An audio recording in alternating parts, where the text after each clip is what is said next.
Hop into the mystery machine, everybody. We are off to the circus to recap Big Top Scooby-Doo. I am the Brazilian dragon himself, Felipe, who loves Scooby Snacks, and I am not alone. I am here with someone who has tamed many a wild creature in her time to do her bidding. It is Lisa. Lisa, welcome back to the Scooby Snacks and Chats podcast here on the Brazilian Dragon podcast. Kia ora, thank you. I just want to say that I'm calling from New Zealand, which is a made-up place, a bit like Fairyland or Australia. No, New Zealand is not made up. Cannot be made up because we love Lisa. And if New Zealand was made up, then I wouldn't have a friend in New Zealand. How are you been, Lisa? It's been about a year since you were last on the podcast. What's new with you, if you have any updates? I can't think of anything. Like a lot of stuff in my life, but nothing that, people listening to a Scooby-Doo podcast are going to be like, oh, yeah, wow, Lisa's in a new position now. Man, learning and development's the best. Well, I'm excited for you, so we can talk offline about all the things, but you are such a homie. I love talking to you always, and Lisa is such an MVP that she was willing to push this podcast back 2 seconds before we recorded last time. But I'm excited to chat with this movie. We talked in the pre-show that Lisa and I have different takes on the movie, so I'm excited to hear her glowing remarks because this was one of my least favorite ones of the modern Scooby-Doo era, but I'm excited to break it all down with Lisa. I'll still give it a better score than she gave Loch Ness Monster. But Lisa, have you had any inspiring Scooby-Doo thoughts since we last chatted? I don't think so. My love for Scooby-Doo has been, consistent and strong throughout my entire life. And, I'm still at that place. I haven't watched Velma.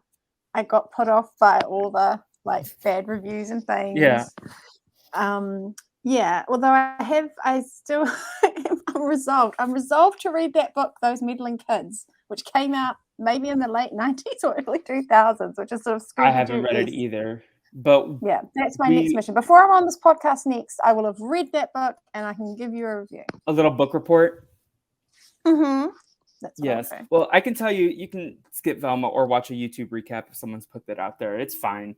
It's nothing special. Hopefully season 2 is better, but who knows now when that's coming out. So with that said, Lisa, overall thoughts on this movie before we dive deep into the recap. Big Top Scooby-Doo, which originally premiered on October 9th, 2012.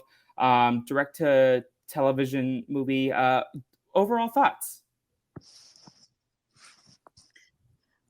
Well, unlike some other Scooby-Doo projects I have looked at for this podcast, I've loved it. I thought it was very funny, very self-referential, sort of poked fun at the things that Scooby-Doo, that sort of irk me about Scooby-Doo at times. So I thought it was a great one.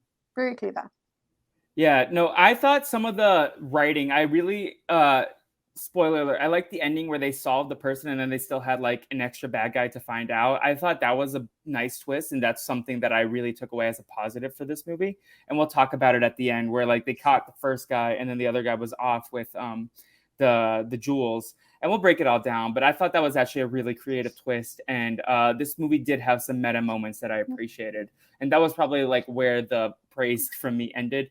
I really was disappointed in this one. I was really looking forward to it. Maybe it was because I know we had a great guest lined up. But maybe it's also I don't know. I thought this one was very insular. We got to know the whole circus crew. But I think part of the love of Scooby-Doo for me might be the travel aspects and seeing the different areas and how Scooby-Doo reacts to the different environments. And we really stayed in one location the whole time. And that might have been a detractor, but I'm not really sure. Let me go read my Letterboxd review of this one. I liked that part of it. I liked that it gave you a chance to just really sit with all the characters and the setting. Yeah, so that was a positive for me. See, I didn't even give myself enough notes for the future because I said defund circuses as my notes for this movie. So we'll talk about it. I have the plot notes here. Do you want to dive into the plots, or do you have anything else you want to add before we get started? Actually, wait, before we get started, what is your history with the circus? Oh, great question. Not a very big thing in New Zealand. There are circuses that, travel around, but it's more oh, wow, that's, circuses here. That's weird.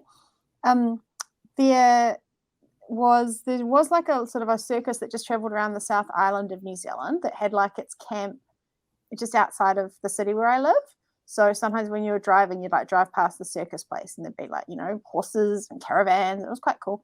But yeah, pretty, I don't know. I honestly wouldn't even say that I've seen a circus as depicted in this movie, because with the size of New Zealand, it's not really something that, you don't see really. Yeah. No, my experience with circus, I think I've been to one circus and I was not a fan because it smelled bad because of all the animals there. But I like animals. As I get older, I do feel like circuses are kind of like becoming more antiquated. But I also know a lot of people are like, oh, circuses aren't the kindest to animals. And also Dumbo is a circus movie and it makes me sad rewatching it because he gets separated from his mom and I don't like that. Very sad. Actually, I do have another circus-related thing. Have you ever watched or read, more importantly, Something Wicked This Way Comes by Ray Bradbury? I have not, no. So that is a very, very good book and a pretty good movie based in a very spooky circus. Like, if anyone listening to this has any interest at all in circuses and you haven't encountered this thing, like, watch the movie or even better, read the book. It's perfect. Oh, it looks so spooky. creepy. And it's really, really good. And the start of this movie gave me those vibes, which was another reason why I was like, oh, I think I like this. This is good. It gives spookiness. Like just spooky. the movie poster. Yeah, it's Ray Bradbury's amazing. Yeah. All right. So shall we get into the recap of this movie, Lisa? Yes, please. All right. So in Atlantic City, a werewolf breaks into a jewelry store, steals the ruby necklace, setting off an alarm, and the creature ends up getting out of there because a security guard comes and two policemen as well. And they try to stop the werewolf, but the werewolf was too speedy and it escaped into the hills, and we see the circus. So that's the opening, the cold open of this film. How do you feel like this stacks up in terms of the other cold opens that you would enjoy from the Scooby-Doo cinematic universe? I really liked it. It had everything. Like, my very first note on my page here is, why is there a werewolf in this movie? And I thought I'd maybe put on the wrong movie because I knew it was about circus. For me, I was just like, what? I thought it was going to be like a clown was like the culprit, but then it makes sense if the world is with clowns, then it's something else that isn't normal to the circus. But I was like, I assumed the Big Top Scooby-Doo, the monster, was going to be like this evil clown, like this historical clown figure that is haunting the circus. Yeah, exactly. I expected it to be like, I don't know, like darkened circus, some ghost does something, I don't know. But no, I really liked it. I really enjoyed the characterization of the policemen. They could just easily have been nothing characters, but I really feel like I got to know the characters, and I felt like this for the whole movie. It was very clever the way they got every little bit out of those peripheral characters. I did feel like the side characters were very well developed for like Scooby-Doo terms.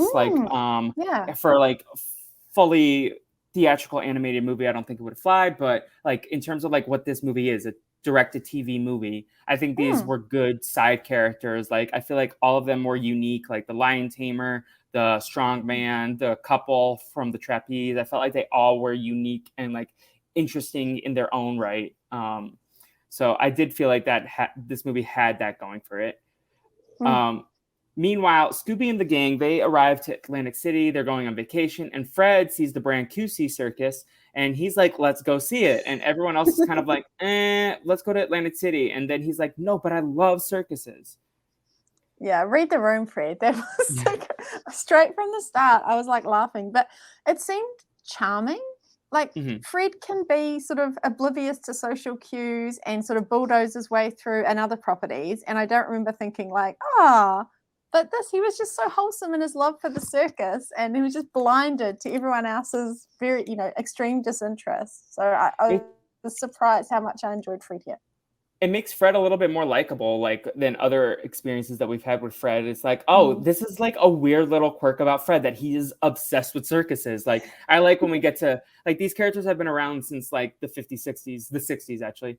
And it's like it's so cool that they like add these little details. And it's like, ooh, here's a weird quirk about Fred, like 50 years after he was like created. Like he is obsessed with the circus. Do you have a favorite circus animal, Lisa, before we start talking about the animals later in this movie? Or do you just love them all? Well, yeah, ideally I would have no animals in the circus. But if we're talking about animals that are traditionally featured in a circus that I enjoy, yeah, I don't know. I mean, there's something about the lions, I guess, like having something so dangerous, like right there. But also, it's really horrible that something so dangerous and powerful is just like through violence, trapped in this cage for their whole time. So yeah. Oh, actually, maybe penguins.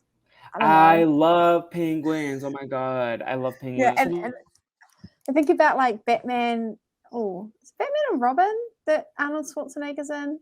Batman Forever, one of those. Yeah, and they have like all of that, the old rundown aquarium and the penguins and little umbrellas and that one is the Batman Returns with Michael Keaton and Danny DeVito, because Danny DeVito's the Penguin. But yes, that's my favorite of the Batman movies from the 90s. Because then at the end, they're in the underground like aquarium. But there is the circus scene from Batman Forever where Robin's parents die. Yeah, no, I'm thinking of the Arnold Schwarzenegger. Michael Keaton's not the Batman in that, is he? No, that's George Clooney. Oh, yeah. Yeah. It's a very campy one, but maybe the penguins are in that one too, because he is Mr. Freeze. I don't know. I definitely remember the penguins from the Danny DeVito one. Oh, Danny DeVito. Yeah, I'm probably getting that. Man, I need to rewatch these. I did an Indiana Jones rewatch before I watched The Dial of Destiny. I watched them all in a week. What are your biggest takeaways from Indiana Jones as rewatching? Gosh, a lot of it doesn't hold up. Like, did not enjoy the way he treats women. No, thank you. Did not enjoy the way different cultures were treated. Like, yeah, it's always a bit sad watching those things and then realizing so recently how everyone thought it was okay to treat everyone. Like, oh, not about that. Did you show your son these movies for the first time, or had he seen them before? No, he didn't want to. He didn't want to watch them, so it's just like a bunch of adults. Yeah. But it was a very enjoyable. And did you like Dial of Destiny? I did. I wish Indiana Jones had more agency in it. That's valid. I thought like this is the same thing I felt with like the Mission Impossible movie that I saw last night. A little long. Some of it could have been trimmed. I'm a very antsy person, and but it was well paced, and there were only like a few moments where I was like getting antsy. It was like for a 3-hour movie, Indiana Jones was 2.5, but like for a 3-hour movie, like I felt like it was well paced, and there wasn't a ton of times where I was like getting restless. It was like very irregular, but like when I did get restless, I'm like, oh my god, I can't believe this movie is 3 hours. I'm worried about how I'm gonna do in Oppenheimer, because that is 3 hours like to the dot, and that's gonna make me antsy. I feel like people should start making shorter movies. Or bring back intermissions. I love that idea, because I can do an intermission. I mess with an intermission. Did this movie need an intermission for you, Lisa? No. Big Top Scooby-Doo. It's great. I can't believe how much I enjoyed this movie. Really? I'm so happy for you, because I was like, nah. So I watched this, and then I did a double feature with this and Indiana Jones and the Kingdom of the Crystal Skull. Oh. And I like Crystal Skull better. Oh my gosh. There's a very divergent takes today, because I thought Mission Impossible could have been even longer. I watched it a few days ago. Yeah, okay, and I thought it was amazing. I smiled so much. It's ridiculous, but amazing. I had a great time. It was just a little long. I get very anxious and antsy, and like the movie theater was a little hot. The air conditioning could have been cranked up a little better, and I would have felt calm. But I thought the action scenes are actually very well paced. Like the scene in the airport and the scene with the car and then the scene with the train, all phenomenal. But then like the little like middle part, like the talky stuff kind of like is where it like drags a little, because I don't go for Mission Impossible for the plot. I go for the action scenes. Oh, see, I'm the opposite. Like the action scenes are like thrilling, but I've loved Mission Impossible ever since it first came out. Like it was one of my like the original show movies. Or the movies. Oh, well, the show. I used to watch the show. But then, and there was like a reboot of the show in the 90s. So that I watched all of that, loved that. Then the movie came out in like 1995 or 96, and I watched that so many times. I think I probably had it on like VHS or something, and I used to almost know that movie by heart. So just Mission, the So face ripping, the Ethan Hunt saying cool stuff, like people giving coded I messages. wanted to do the rewatch like I did with Indiana Jones, but like there are more movies, they're longer, and I've only seen Ghost Protocol. I feel like Lisa's gonna disown me as a friend, but I've only seen Ghost Protocol. I saw it with my friend's family when I was in Brazil, at a theater that shut down because of the pandemic, which made me sad. But because that was like the theater that I would go to in Brazil. But that's the only experience I had. I really remember really liking that movie, and I really like this movie too. I just long movies make me anxious. Except for the Batman, though. I love the Batman, and that was like 3 hours. But everything else, usually, like my favorite movies are like an hour 40 to like 2 hours max. I feel like, I mean, you think about I don't know, like the length of Shakespeare's plays or the length of other types of media, and you think about filmmaking and like why do you need 3 hours to tell this? Like what? Yeah, and sometimes I think people get a bit high on their own supply, and then like possibly if you can't shaved cut like one more thing. Yeah, if you shaved like maybe like one scene and then a couple frames off every single scene, I feel like that would like enhance the movie experience just a little bit more. Like you don't need like every single insert shot of Haley Atwell's foot in the Mission Impossible scene, like hitting the pedal. Like I feel like that was like the stuff that could have cut. But I love that scene. That was no, I think I like the airport scene the most of the 3 action scenes, but they were all phenomenal. Of the three big action set pieces. It was good. Like in the movie theater, I was literally like had my hands up to my mouth, like I was just like tensed up. With the jump, I felt like I was there in that moment. Like I felt like a drop of adrenaline, like in the pit of the stomach. Like I felt that. Like that was really cool. That was like one of the coolest movie experiences. Also, another 3-hour movie that I love. I'm a hypocrite. Avatar: The Way of Water. I just wanted to vibe with those elephant whales for a while. I hated that movie. I hated it. There's that movie is just so filled with toxic masculinity. Oh, agreed. But I'm just talking about the scene where they're vibing in the water. I could have been in that scene for another hour, like where they're just like hanging out with the whales and just like it's so visually stunning. Like I just want to hang out. Did you watch it in 3D? No, I watched it in IMAX and then I watched two like regular screenings. I watched it 2.5 times. I fell asleep in the middle. Gosh. Yeah, so I was the only one of the I thought the only thing that could redeem that movie was 3D, but my friend can't really see 3D, so we went to see it and and I was like, maybe I would have thought it was better, but oh my god, on the topic of movies that could be like half a thing longer, half a thing shorter. Like the problem is once you're James Cameron, no one says like, oh no. To be fair, I kind of agree with that, but the middle hour could have been 3 hours, and then the rest of the movie could have been like 20 minutes. Yeah. I just really like the vibing in the ocean. Yeah. Well, that's the Scooby-Doo go to the bottom of the water. Movie catch up with Lisa and Felipe. last movie topic. Are you seeing both Barbie and Oppenheimer? Just one? Neither? I'm not going to see Oppenheimer because I'm really against nuclear weapons and war and all that stuff. So I very rarely go to see any movie that has, even Mission Impossible. Like I don't love all the violence. It's not the way I like to do things. But like I said, that's got like a bit of a place in my heart. And definitely Barbie. Actually, I don't know if you've seen the outfits Margot Robbie's been wearing, the Barbie outfits. That's the Barbies that like I have. Like that's my childhood Barbies that she's dressing up as. So I'm like, oh yeah, okay, I definitely have to go and see this. What about you? You gotta support Barbie. I might see both. I'm definitely seeing Barbie first because that's priorities. But if my group of friends wants to go see Oppenheimer, I will go. But like again, a 3-hour movie is a commitment, and I get anxious like just thinking about it. Like I remember I was like really like against going to see the Batman, but I was like I want to see the Batman, and then I loved it. It was my favorite movie of last year. But it was definitely like a mental hurdle to get through. Like when you sit down in the theater, it's like I'm gonna be here for 3 hours. I hope it's chilly. Anyways, do you have any other movie takes that you want to share at this time, or should we go back to Scooby-Doo? Oh yeah, okay, yes, I do actually. This is a very random recommend, but I watched a documentary about the making of the Tony Hawk PlayStation games. Oh. I'm just going to quickly Google to find out what it was called, but it was like an hour long. Until the wheels fall off? No, it's called Pretending I'm Superman. Oh, love it. Pretending I'm a Superman. Yeah, and it was just a feel good, super interesting story.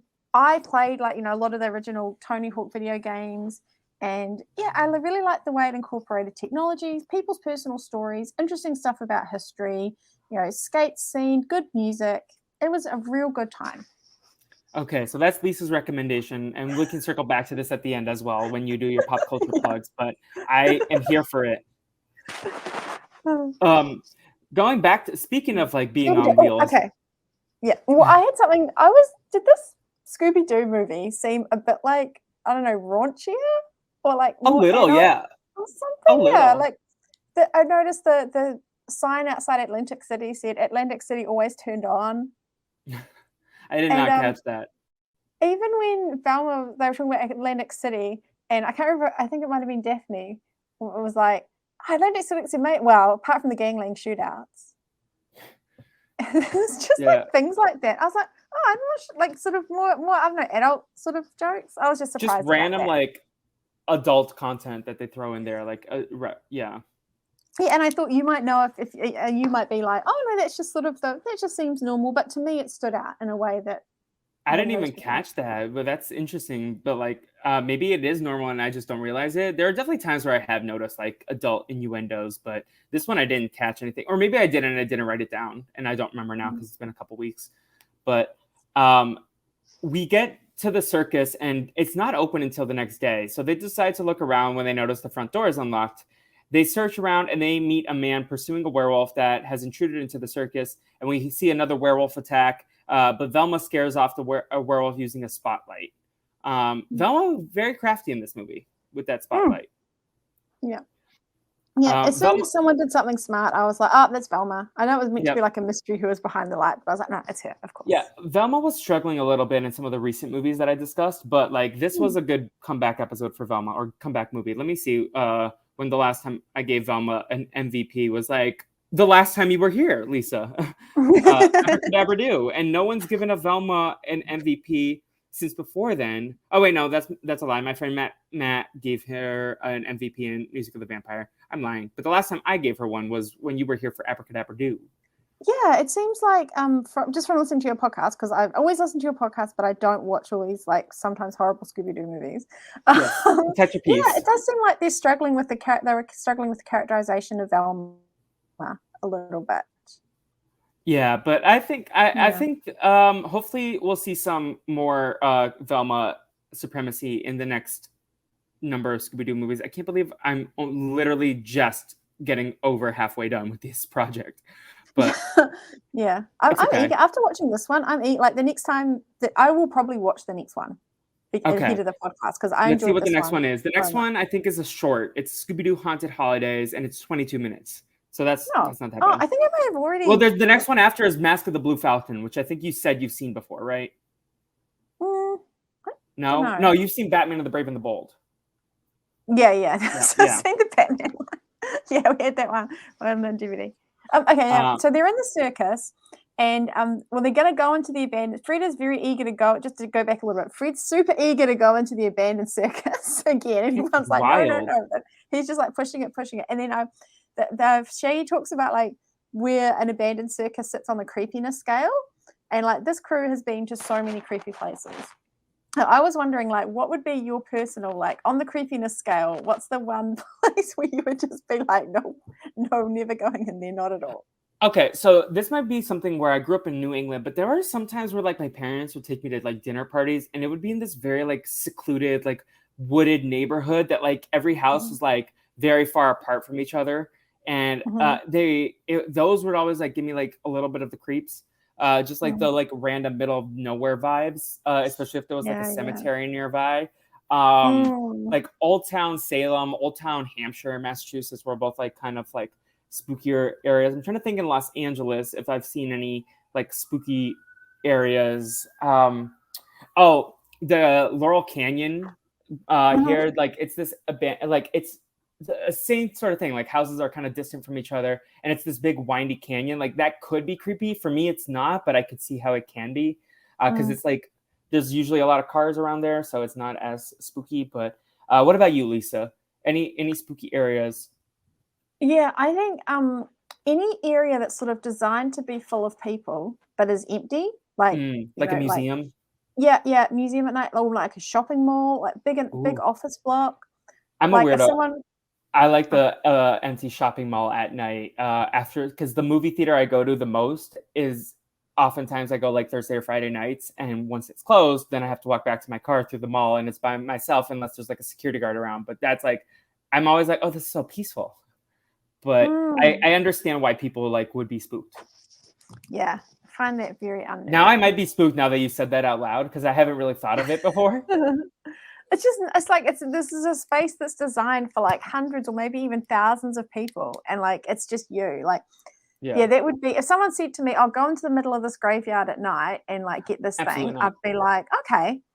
But if someone said, go into the middle of this high rise, this office building, and get this, I'd be like, oh no, I'm fine. Now, can I ask, as someone who's lived in the jungle for almost 40 days and it's like pitch black at night from everything I've understood, can that be spooky? I know you're with other people, but like, can that be super spooky? Like when you were in Thailand? No, like no, because it's like you're so just to sound like ridiculous, you're so like one with nature in that setting. It's very comforting.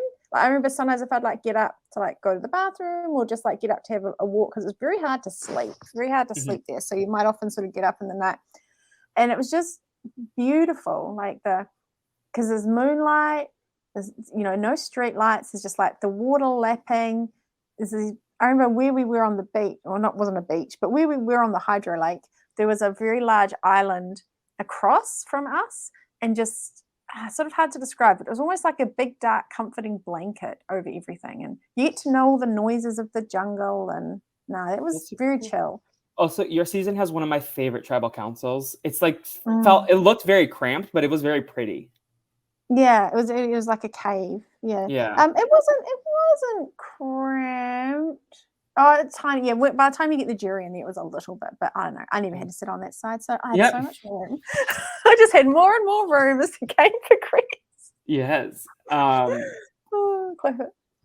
So, back to Scooby-Doo. The man introduces himself as Marius Brancusi, the ringleader, and he inherited the circus from his uncle, and he was trying to modernize it. He tells the gang that the werewolf they encountered had been shadowing the circus for some months now and scared off many artists. He steals jewelry wherever they are. He suspects that the werewolf might be one of his own artists. And Velma notices that the incident alludes to the case during the 18th century in Ingolstadt, where a werewolf named Hans collected a combination of jewels, which enabled him to change into a werewolf at any time. So after the gang tells Marius that they solve mysteries, Marius hires them to go undercover as circus performers. So that's kind of our setup for the movie. Like, we get the little background stuff, and this is like really the inciting incident that's like, okay, they're going to be in the circus, they're going to do their different things, but they're trying to solve this mystery of the werewolf and the stolen jewels. What did you think of all this like plot setup and introduction of Marius? Yeah, I liked it. Marius seemed like, again, just like nicely characterized. Like I feel like I know a little bit about him and how he approaches things. Yes, in this section, I really enjoyed all the some of the meta jokes and people joking about like their accents and things like that. And again, Fred just like absolutely busting to be a circus performer. Like, hey, we could pose as circus performers. Oh, what about the circus performers idea? Like, it was just, I really liked it. It was a cool setup, I thought. I don't know if you feel comfortable answering this question. Who from your cast is the most likely to have been in a circus or be a circus performer? Or would you not be surprised if they were a circus performer? And you can skip this question if you don't want to answer it. No, it's fine. Probably it would be a mix between Eve, because she was very flexible, and like so she would be like some sort of acrobat or something like that. I'd just be like, yep, that makes total sense. And Carla, she just tries so many things. She's really adventurous. She's, shooting videos and taking photos and writing articles. And if she was like, oh, I'm in the circus now, I'd just be like, oh, yep, cool, you go. Makes sense. Yeah. Yeah. I'll tell then, you one thing I actually really liked about the setup for this was that often the setup, you know, like I'm thinking the Loch Ness one or whatever, they're like, you know, the gang comes upon a ghost or something, and they're like, and then the main sort of person who owns the house or the castle or whatever goes, oh, well, 400 years ago, blah blah blah blah, and they tell you like that, they tell the whole story, and then the gang's like, oh, so this is probably like that ghost, and they're like, yeah, like. Whereas in this case, this guy was like, oh God, like what's going on? And they're bringing the expertise, and I thought there was a more elegant way to set it up than we often see. Yeah, no, that's really interesting, and I like that they kind of like loop the guy in as opposed to kind of go and do it themselves. Like they have to get his permission. And so we get their roles. Fred is going to be a junior assistant backup trapeze position. Daphne, a motorcyclist. Second assistant. Yeah, he's like assistant to the assistant to the regional manager. Backup trapeze position. Oh, after that disaster he had, that cracked me up. Numerous circus disaster stories, and he's just so cheerful about it. He's got a growth mindset for sure in this movie. Maybe Fred might get my MVP this episode. I still haven't decided who's getting it. Shaggy and Scooby are going to be the animal performers, and Velma gets to be the human comment, where she's like not about that life. I wouldn't be either. She's not Tom Cruise. No, Daphne sort of is though, with her like kick-ass motorcycle skills. She's an icon. I love Daphne here in this movie. Yeah. And the next morning, like, more fleshed out and more fleshed. Oh, Daphne's getting more and more fleshed out and like cool. And I love what they're doing with her character. Although I do wonder if it comes at the expense of Velma's character. Like they're sort of like, oh, we can't have like two smart girls. So Velma gets a bit like less as Daphne gets a bit more, but I don't know. I'd have to watch the whole. You'd be more informed about that than me. I do feel like they try to like do Daphne with like the girl boss, and then Velma's like the smart boss. So they have like different attributes. But like I appreciate when they let Daphne shine and show off her smarts, because she is a smart cookie. She's very savvy, and I think all women should be treated like as smart individuals in these cartoon shows, as opposed to like trying to be like only one of them can be smart, the other one has to be pretty. Yeah, like, totally. Women can be smart and pretty. Everyone can be smart and pretty. Everyone can be everything. Yeah. I was one of the things, the Daphne things I really liked was when Marius. When Marius was trying to ward off the werewolf with garlic, and Daphne's like, that's for vampires. And he's like, are you sure? Like, I'm pretty sure this. And then the werewolf like eats the garlic or whatever. And Daphne goes, yeah, I'm pretty sure. And I'm like, yeah, they just solved the mystery with vampires also. Yeah, I'm like, I have been you 1,000 times. Like some person is like, oh no, I think I know it. And you're just like, no, please listen. Yeah. So we get introduced to the other circus artists. The animal trainer is Whitney Doubleday, who tells them that Marius plans to eliminate all animal acts in order to modernize the circus. He didn't have a problem with retiring, but Shaggy finds him suspicious. Velma is a human cannibal, so she gets to meet the strongman Archibald. Fred meets the trapeze artist Oliviero and his girlfriend Lena. Oliviero immediately becomes jealous of Fred when Lena begins to flirt with him. And then Daphne meets the circus clowns Schmatko and Cisco. And Cisco only communicates with a horn. So Schmatko tells Daphne that he is reluctant to have this role as a clown, says he was once an actor in the Soviet Union. And Schmatko goes to get refreshments, but then he is abducted by the werewolf. So I just dropped a lot of information on you, a lot of the plot. Anything you want to hit on, we can hit on everything. But like, where do you want to go with this, Lisa? I've just got sort of two notes from this section. The first one is just on the topic of sort of background stuff in this movie. I loved when Marius goes, oh, let's go and meet the circus artist, and Scooby's in the background just going, boo. Like Scooby he just wants to like one foot out the door the whole time, but there's just this momentum now that they're inevitably gonna get involved in the circus. I mean, really, they just want to do something else. And this clown stuff, oh my gosh, like that. I laughed out loud at this. And you say he was like an actor, and I think he's like, I've merely taken on the role of a clown. Like, he's so earnest.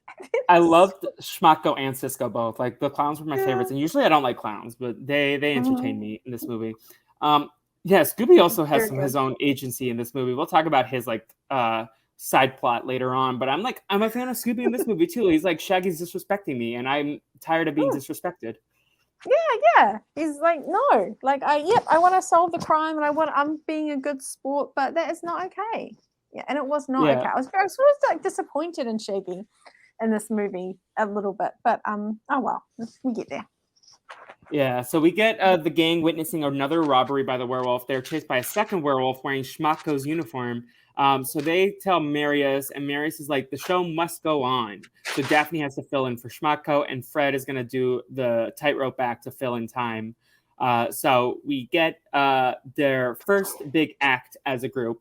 Scooby's act is a success, but Shaggy takes credit for Scooby's performance, and he tells the audience that he's Scooby's trainer, which annoyed me. So I was very upset with Shaggy in this moment. I'm like, Yeah, Shaggy, what the heck?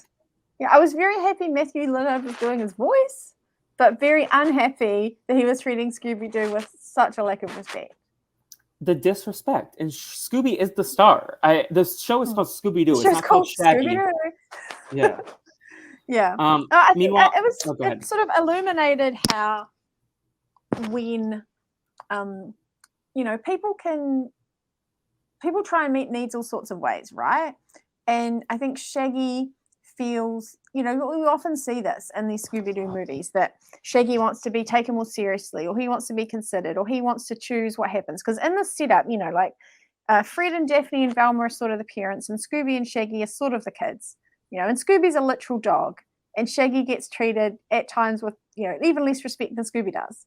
So you can see why Shaggy, when he gets these opportunities to be in love or, be a star or have people admiring him, he goes against his sort of bigger values to just sort of get amongst it. And that's what I think happened here. It's understandable, but still disappointing. So disappointing. Scooby deserves better. And we also get Velma that right before she's about to perform, the two werewolves attack Shaggy and Scooby, and Fred and Marius drop the trapeze safety net on them, but the werewolves are nowhere to be found. So the performers receive a big round of applause because they think the werewolves were part of the show, which silly audience. So the next day, Marius shows the gang the reviews from the performance and is like, okay, these are the best reviews he's ever gotten. So in the reviews, they were like, Shaggy is the greatest circus artist, and Scooby's annoyed again. And the critics also call Scooby scabby, which upsets me, and I wanted to fight those critics. When Marius goes to show the rest of his artists the review, Archibald knocks a book, and the Inglestalt werewolves off the shelf in his office, and the gang is starting to suspect that Marius might be involved in the werewolves attacks, since Marius initially claimed to have no knowledge on werewolves. The page which has the list of the jewels a werewolf needs is the one that Velma finds that the only jewel left that the werewolf doesn't have is a carbonado, and I just wanted pasta after watching that scene because it sounds like carbonara. And then they confront Marius about the book, and Marius is like, the book is not mine. So that's a lot of information again. So Marius is a suspect now. But I was also like, if they're suspecting Marius, it's not him. That's usually my tell with Scooby-Doo. Yeah, you've watched more than me. That didn't put me off. I was very in the dark in this movie, just to give an illusion to the future. I was very in the dark in this movie about who the villains were. I've got a list, and I'm just like, I don't know the reasons why none of these people could be it. I don't know. I got one of them. There was the plot twist that I was like, oh, we solved it. They're there. But I didn't. I got one of them, but it was literally 10 minutes before that it was revealed that I was like, oh, I think it's this person. We haven't seen this person in a while. That's why I thought it was them. But I didn't. I thought it was the sus was too strong on Marius for it to actually be him. I did suspect him for a while at the beginning, but once they started investigating him more, I was like, no, they're too on top of him. If he were to be the werewolf, they would be on him, around him. He wouldn't be able to pull it off. Yeah. But that doesn't always. Yeah, I think I was applying a little bit too much reasoning. I was like, oh, if this person's there, then they can't have been there. But I don't know. I'm probably applying too much deductive reasoning to a 2012 Scooby-Doo direct-to-TV. Hey, movie. But that's the fun of this podcast. Yeah, that's true. That's true. I love. Is there bit, anything else you want to discuss? Yeah, I love the bit in this where Shaggy says, I think it's in this bit, they're sort of getting threatened by the werewolves, and Shaggy says, "I don't want to be a werewolf," and Scooby-Doo goes, "And I'm already a dog." Yeah, Scooby Think deserves about better. that so much.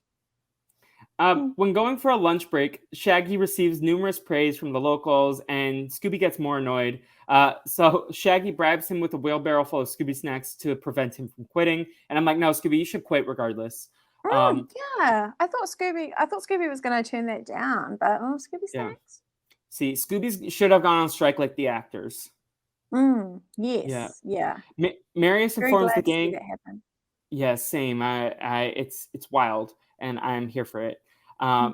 Marius informs the gang that they will be doing a private show for Wolfric von Riddingsvard, a singer from the band Wolf's Moon. So we forgot to talk about this. Shaggy is obsessed with this band. We find that out early on. There's a billboard that he's like, I would love to see them in Atlantic City. So Shaggy's very excited about this. And Velma also discovers that a carbonado is also called a black diamond, which is a jewel that Wolfric owns. So this is all starting to put the pieces together. And as I'm doing this recap, I am starting to be like, okay, this is a very craftily written Scooby-Doo movie compared to some other ones. That said, I still didn't enjoy it that much. I think that stuff with Shaggy, like going back to what I was saying about Shaggy and Scooby being like infantilized in this group. So straight away, Shaggy's like, "Oh my gosh, my favorite performer ever is performing. Like, let's go." And then Fred's like, "Oh, the circus." And then even as they're getting into it, Shaggy and Scooby are like, "No, like we don't want to do like Shaggy clearly wants to go to this rib place. He wants to see the concert, but again, like what he wants doesn't count." And then when everyone's like, "Oh, you're amazing," he's like, "Oh, thank you, finally. Like I'm getting seen." It's very psychologically realistic. It really is, and poor Shaggy. Shaggy deserves better. In this moment, not in the rest of the movie. He's still getting my LVP probably, but in this moment, like Fred, you should just hook your homie up. Like you went to the circus, now it's time to let Shaggy do his thing. But at least they're getting it in a backhanded way. I don't think Fred's very big on win-win scenarios. I don't think Fred's great. He's not great at reading a room. He's not great at like giving everyone equal respect, and he's not great at crafting a situation where everyone gets a little bit of what they want. He's very So the gang prepares to catch the werewolf during the show, but before the show begins, Archibald, Lena, and Marius go missing. During the show, the werewolves appear after Scooby's act, along with 3 more, each wearing the clothes of the 3 missing artists we just mentioned. The werewolves manage to steal the black diamond from Wolfric, continue the chase, and Shaggy is going to pull off one of the werewolves' fur and find red fur underneath it. Scooby notices the cage, which had Doubleday's baboons, is empty, making them realize the werewolves were just Doubleday and his trained baboons in disguise. Shaggy uses one of Doubleday's Spanish commands to stop them. Doubleday tries to escape, but is tranquilized, caught by Archibald, who claims that he was tied up in a storage shed, but managed to break the ropes, and they find the rest of the missing artists. So we didn't really discuss this, but Doubleday, the animal trainer, had the trained baboons, and Shaggy and Scooby learned that they trained the baboons using Spanish. So calmate or cansate. I don't remember the words, but like they were just saying descansa. Yeah, I like descansa. that. Yeah, so I like that they were doing as much educational material as Dora tries. I've been learning Spanish on DuoLingo now for we need to be friends on DuoLingo. I'm a French girly. Oh, yeah. 836 days. Oh, I'm just on 7. Pero mi español es muy mal. Muy mal. Es bueno. Pero so I've been wanting to get on DuoLingo for a while, and then I matched with this girl on Hinge, and like she was like talking about DuoLingo and like in her bio, and we were texting for a while, and I'm pretty sure she ghosted me now, but she's the reason I got on DuoLingo. So shout out to that girl, and shout out to the bird on TikTok who's hilarious. And that's why, because we were talking about the DuoLingo TikTok account. And then she asked me what was on my For You page. And then I told her that there was like Glee and Disney Channel stuff. And then, I don't know, maybe she was uninterested from that. She just ghosted me after that message. Maybe she's busy. Who knows? I don't know. People are so weird. Okay, while we're sharing weird Hinge experiences, this is what I find the absolute weirdest. When you match with someone, so you've liked their page, they like your page, and they ask you, like, you get a thing saying this person's liked your page, and you look at them and you're like, yep, that seems cool. And they've written you a message, and the message is something like, hey, I see you really like board games. What are some of your favorites? And then you write back, hey, oh, I really like this game and this game. What about you? And then they never talk to you again. Yeah. And you're like, what?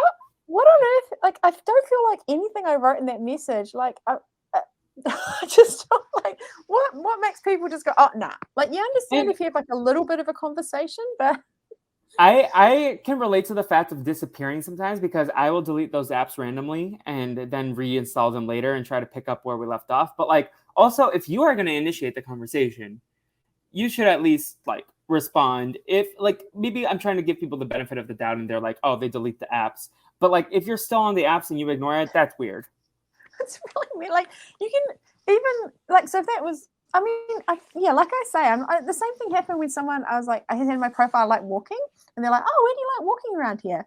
And I'm like, oh, you know, I really like this. If I want to do a bit of a longer walk, I do this. Like, what about you? Nothing. It's just like, people are strange. There's nothing in this answer that could protect your son. Don't allow him to ever get on the apps because they're trash. Yeah, it's hard. It's rough. I don't go on them. Like I've got them on. So I've just got one. I've just got Hinge. And if anyone likes me, like I get notified. But I don't go on and like, you know, like people anymore or see messages or because I'm just like, oh, this is just disheartening to the max. Yeah, exactly. Yeah. Who do you think is no, that's a dumb question. Fred's the most likely to be on Hinge or on any of the apps, probably. Fred and Daphne, I feel like. Maybe Shaggy. Fred would be on Tinder. Yeah. Yeah, Fred I think Velma would be on Hinge and Daphne would be on Bumble. Okay. Or maybe the other way around. And Scooby would be on the one where it's like you match to like walk your dogs together. There's like a dog dating app. Oh, awesome. We don't have that in New Zealand. That would be that's a real good one. Unfortunate. Yeah. So anyway, I think I'm on the topic of dating. I think I'm going to open up my dating pool to be international. Slay. I love it. Long distance relationships are my future, I feel like. Just meet someone from the Patreon group. Megan did it. And Paul did it. We'll get cookies. Yeah, very, very open. Very open. Yeah. Any RHAP patrons out there? Oh my god. Yeah. Anyway, no, but then you're gonna also have like creepy Survivor fans coming into your DMs. Maybe like stay on the apps, and don't open it up to like the random patrons. But you never know. You never know. Fans aren't creepy. I think someone who's interested in dating a winner of Survivor is someone that I would be interested in also. To be fair. I mean, you have to be like if someone's interested in that, like that is like a fact about you. You are a winner of Survivor. People, if they're not interested in dating a winner of Survivor, then you like. There's like some mental block that wouldn't be there. Yeah, I had this oh my god, I had this old partner, and so this is after I won Survivor, right? After I won Survivor, and after everyone was like, no, I mean not everyone. Like I'm not trying to sound like conceited or something, but you know, a lot of people were like, "Wow, she did really well. Like that was a good game of Survivor. Like well done." And this jerk would still try and tell me stuff about Survivor. Like we'd be watching American Survivor. He'd be like, oh, I think this person should have done this. And I'd be like, oh, no, like, you know, for this and this reason, that definitely wouldn't have worked with the numbers. He's like, oh, no. Like, I'm not saying everyone has to agree with me 100% with everything I say about Survivor. That's ridiculous. But this guy would not give me, he wouldn't give me one fucking thing. And I'm just like, you're so wrong. I wouldn't say this to his face, but my internal monologue would be like, you are so wrong. Please listen to me. Give me a little bit of credit here. Yeah. He would not. Yeah, guys like that can just jump in the bin. Yes, clown, like Schmacko, but not as cool. No. Oh, I would actually maybe if he'd been able to express himself through like a honker, that would have been. He could have been like honk honk honk, and I'd be like, oh, you're saying my takes on Survivor are great. I agree. Yes. Let's go to dinner. It's giving Charlie Brown, the teachers. Yeah. Or there was this one part where he's like doing the thing, and then I can't remember who it is, but they're like, but what would they have done with the forklift? This movie made me laugh a lot. I'm happy that you had that experience. I wish I had that experience. So we see that Doubleday is still unconscious and is taken away by the police, but they can't find any of the jewels. So this is where I actually really started to like the writing and like, oh, this is going to get a little meta. They're like, oh, usually we still have more time. Like we don't solve the mystery this quickly usually. I love that. And the next day, the Brancusi Circus packs up and prepares to leave Atlantic City. Marius thanks the gang and he gives them free passes to any of the Brancusi Circus performances. Archibald bids Velma good luck in finding the Black Diamond. Schmacko informs Daphne that he decided to quit his job as a clown and pursue his dream in the theater. However, after the circus train begins to depart, Velma starts to think that there is something missing.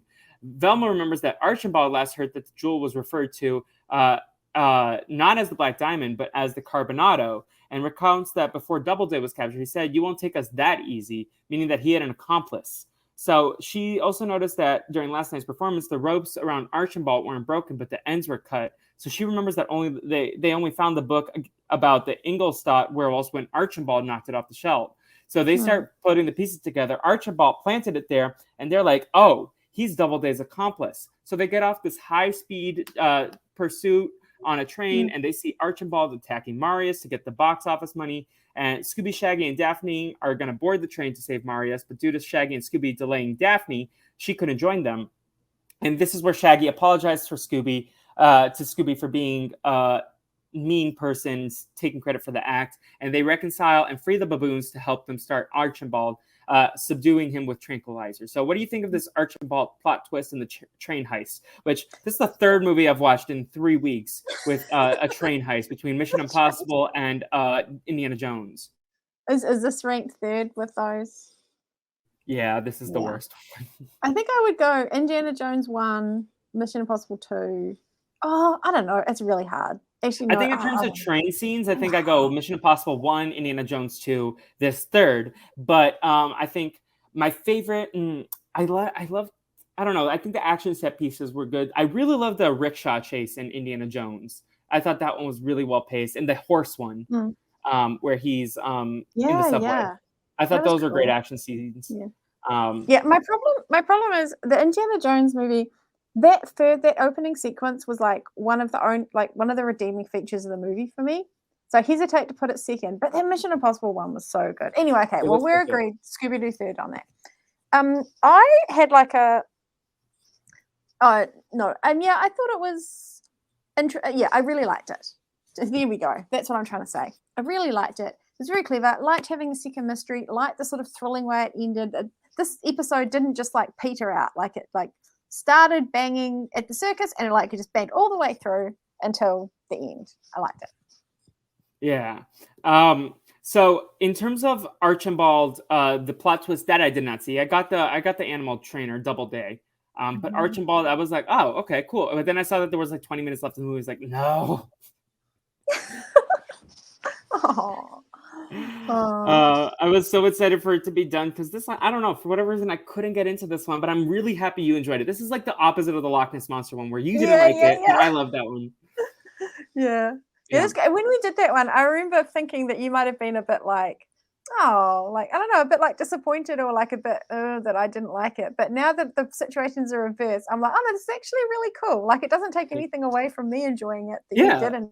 Your experience is yours. It just makes like a cool conversation. Yeah. So this is the thing. This is good. Great. Therapeutic experience. So as Archibald is taken away by the police, Marius informs the gang that Doubleday and Archibald had worked with his uncle for years. They were probably angry that Marius took charge and decided to modernize the circus. I also think that they were probably bitter that they didn't get picked as the owners. But I'm like, it's a family thing. But anyways, when Doubleday got caught, Archibald double-crossed him in order to buy some time to get away with the jewels and the box office money. And then at the end, Wolfric arrives, thanks the gang for recovering his jewel, and gives them a private performance. Any thoughts on this, or are we closing this? It was just like a nice ending. It was very clever property. I enjoyed it. Should we get into our regular shenanigans, like the spreadsheet stuff? Please. I just want to say one thing. There was at the end when Shaggy was calling out to Scooby-Doo, I thought he was going to say like, Scooby-Doo, where are you? Or Scooby-Doo, I need you. Or like one of those sort of iconic lines from the thing. But he didn't. He just said like. He did not, unfortunately. Yeah, but I was like bracing for that. All right. So we got Big Top Scooby-Doo, which is going to be here. Let's start off with our culprit game. Lisa, who did you suspect the culprits were going to be this movie? And were you correct or were you incorrect? No one. I literally did not know until they've revealed it in the movie. It was this person with this. I was like, oh, wow. It's the first time it's ever happened. I'm very sorry for the guest points, but this is definitely a 0 from me. So bad. Oh, but I do have a bit of a bone to pick with this. So I noticed that I noticed that the strongman's ropes were cut, right? But I thought it was just bad animation. No, it was intentional, I guess. Like those have been cut, but then I was like, oh no, come on, Lisa, you're overanalyzing. But I've realized now, I shouldn't. I should never underanalyze a Scooby-Doo movie. You really need to dig into that. Did you have a guess at all, or were you just like, I don't know, and I'm just gonna say I don't know? Like, no, just nothing. Like, so clueless. Well, it's okay. Because I ruled out everyone, basically. I was like, well, that can't be right. And then I didn't, nothing. So sorry. Maybe that's why you enjoy it so much, because it got you. It didn't blindside you. Like, you were blindsided. You couldn't get it. I ended up thinking it was Doubleday. I did not see Archambault coming, but it made sense afterwards. So with that, I have 29 points, and the audience has 27.5, or the guests have 27.5. Shall we go to our MVPs, LVPs next? Yes. All right.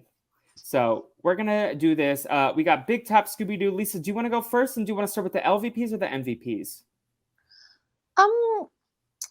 Well, I've got LVP. I've got I will give you a real one, but my fake one is Scooby-Doo in human form. I can't believe we haven't talked about yet. Yes, do you want to talk about it? So disturbing and made me deeply unhappy. I get it. I didn't like it either. So I put that Scooby-Doo human in there as the LVP. If you haven't watched this, if people are listening to this podcast like me and don't watch this movie, do not get tempted to YouTube Scooby-Doo as a human, the weird dream that Shaggy has. It's permanently marred my love of Scooby-Doo. So weird. I'm glad I don't remember it that deeply. I just remember being uncomfortable by it, but I don't remember what it looks like, and I will not be Googling it. And then do you have a bonus MVP as well, or no bonus MVP? A bonus one. No, I don't think. No, I don't. All right. So, do you have an MVP or LVP from the core group, or do you want me to start? Oh, you can start. I'm gonna give my LVP to Shaggy because he was being a conceited diva, and I didn't like that behavior, and Scooby did not deserve that. So that is why Shaggy is getting my LVP of the core 5. Lisa, do you have your LVP ready, or do you want me to do MVP? Yeah, no, I do, and it's exactly the same as yours. Good choice. Good choice. Exactly the same. Just horrifying. Shaggy and Scooby, you've been through so much. You're best friends. Like, just there's no excuse to treat someone that badly. Agreed. And then in terms of MVP, do you want me to go first, or do you want to go first? Because transparently, I'm still thinking of mine. Well, good. Well, I want to go first because I've got an absolutely shocking, someone I never thought I would ever say was the MVP. And it's Fred. Yeah. It's Fred, yeah. He was so delightful. I love his earnestness. I love his pursuit of joy. I just love it. There's bad things, but for me, I just, heart. Lisa, do you want to know how you just made history? Oh, yeah. You are the first person other than myself to ever give Fred an MVP point in the history of this podcast. Woo! Congrats on your history. With that said, a part of me wants to give it to Fred because he was living his best life, but I think for the sake of diversity, I will give it to someone else. And that means I am between either Scooby or Velma. I love Daphne, but she was kind of like B tier, and I don't see it. So I think I'm going to give it to Velma just because she was a queen bee in this.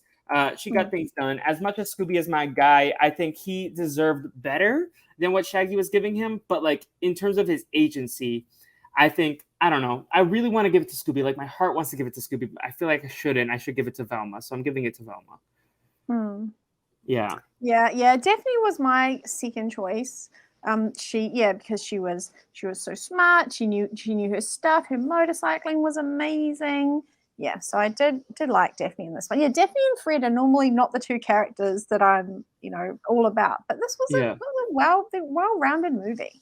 I agree. And in terms of Big Top Scooby-Doo, I will go first with the score. I gave it a 1.5 on Letterboxd. I stand by it. Like, in hindsight, I think maybe I was too critical, but like my experience watching the movie was not the best. But I enjoyed it that Lisa loved it, and I really enjoyed this discussion. I think it's a stronger written movie, which is why I was originally going to give it just a 1 star, but I give it a 1.5 afterwards because I think the writing was actually stronger than I gave credit for. So when I was reflecting on it, I was like, okay, I'll give it a 1.5. So Lisa, how about you? How are you going to elevate this movie in the rankings? I'm going to give it a 4. A 4. So that leaves it with an average of 2.75. Lisa, defend your score. I did not know who the villain was. It made me laugh. Like, it's a direct-to-TV movie made for kids, and it made me laugh a number of times. I felt like I cared about and got to know the characters. This was like a sophisticated-ish movie. I love that. So with that 1.5 plus Lisa's 4, we get an average of 2.75, leaving it kind of like low middle tier. It's not the best of the best. It's not the worst of the worst. It's just kind of solid low tier Scooby-Doo. Same score as Music of the Vampire from a couple weeks previously. So I'm worried about this current era of Scooby-Doo because we're kind of in the 2.75, 3.25 range for a couple of these projects. We haven't had a standout movie since your last. Camp Scare was pretty good, but your last appearance was also another really good one. But like these have been kind of lacking lately, and it's kind of disappointing. But hopefully, I do know a lot of people love Mask of the Blue Falcon. I'm excited to encounter it for the first time. We also got Haunted Holidays soon. Scooby-Doo and the Batman is coming closer and closer, which you'll be on. So Lisa, do you have any final thoughts on this Scooby-Doo movie and Scooby-Doo as a franchise at this time? I love Scooby-Doo. I love listening to your podcast even when I don't watch the movies. It's just like a nice Scooby-Doo reminder in my podcast feed. And yeah, thank you for having me on and for encouraging me to think more deeply about this movie. I love that, Lisa. Thank you for joining me as always. Lisa, where can the people of the Brazilian Dragon Podcast Network keep up with you? Where can people keep up to date with all your shenanigans that you have going on? And what is your pop culture plug? Well, at the moment, I'm still on Twitter, mainly through lack of, lack of just time or motivation to go on to other things. So people could still follow me there if they're still there. So my Twitter is at Lisa Stanger, Stanger. It's my old name. And my pop culture plug, I think I already gave it, that Tony Hawk documentary. Yeah. Wow. And the new Mission Impossible movie, but surely no one needs any impetus to go and see that. But it was just a good time. For me, you can follow me at What the Fleep on all social media, including Threads. Instagram is primarily where I post things these days, and that's where I'm at, including like my stand-up stuff. You can follow me on TikTok as well. We are getting geared up to do High School Musical, the musical, the series, the final season 4. I'm very excited about it. I already started rewatching the first season in preparation for our rewatch series that we're doing. Also, Media Made Me is going to start dropping soon, which is the interview series that I'm interviewing people and getting to know how media shapes their personality and individuality. And I'm very excited about that series. So that's coming out soon. Also, we're going to keep chugging along Scooby-Doo movies for the time being. And otherwise, my pop culture plug is, we mentioned it earlier, DuoLingo. Go learn another language. With that said, do we have a hashtag for this episode? I know Twitter is a dying medium, but a hashtag. Oh, also my plug is also support the actors and the writers. Support the strike. Yes, co-sign to that. Yes. Like hashtag Circo Arts. Circle Arts. Yes, I love that. Circo Arts. Love that. Passion. With that said, until next time, everyone, when we got Scooby-Doo Haunted Holidays, from myself and Lisa, we are going to go take these carbonados and go get some carbonara. Goodbye. Enohara.